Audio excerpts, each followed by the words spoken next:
অবশেষে IPL trophy জিতল royal Challengers Bengaluru. Trophy জিতলেন বিরাট কোহলি। সেই 2008 থেকে শুরু, আজ 2025। এতগুলো আসর পর্যন্ত ট্রফি কখনোই ছুঁয়ে দেখা হয়নি বেঙ্গালুরুর। সেই স্বপ্ন অবশেষে সত্যি হলো। বিরাট কোহলিও হাসলেন মনের খুশি মতো। বিশ্বকাপ থেকে শুরু করে man of the tournament, champions trophy, যত ধরনের ট্রফি ক্রিকেটে আছে সবই দখলে রেখেছেন কোহলি, কিন্তু ছিল না আইপিএল ট্রফি। এইবার তা পূরণ হলো।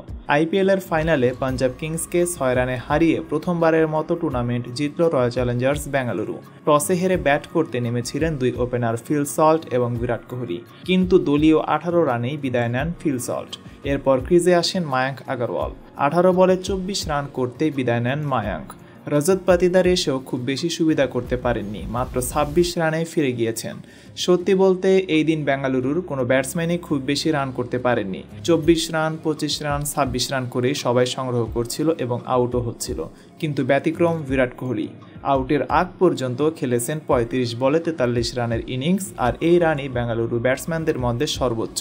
বিরাট কোহলি চেয়েছিলেন যতটা সম্ভব বেশি সময় ক্রিজে থেকে দলীয় রান এগিয়ে নিতে, কিন্তু 15তম ওভারের পঞ্চম বলে আউট হয়ে ফিরে যান তিনি।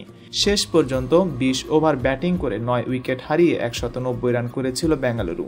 জবাবে ব্যাট করতে নেমে ভালো মতোই খেলে যাচ্ছিল পাঞ্জাবের ব্যাটসম্যানরা। টপ অর্ডার থেকেই এসেছিল 89 রান। তবে সবচেয়ে ভয়ানক ব্যাপার শ্রেয়াস আয়ারের 1 রানে আউট হয়ে যাওয়া। যদি এই দিনে শ্রেয়াস কিছু সময় ক্রিজে থাকতে পারতেন তাহলে ম্যাচের ফলাফল অন্যরকম হতেই পারত। পাঞ্জাব কিংসের পক্ষ থেকে সর্বোচ্চ রান করেছিলেন শশাঙ্ক সিং। 30 বলে 61 রান করেছিলেন তিনি। আসলে শশাঙ্ক যতক্ষণ মাঠে ছিল মনে হচ্ছিল পাঞ্জাবের জয় পাওয়ার সময়ের ব্যাপার মাত্র। যাই হোক, বিরাট কোহলির জন্য ভালো লাগছে। অবশেষে আইপিএল জিতলেন বিরাট কোহলি। খুব সম্ভবত অবসরও নিতে পারেন খুব দ্রুত। শুভকামনা বিরাট কোহলির জন্য।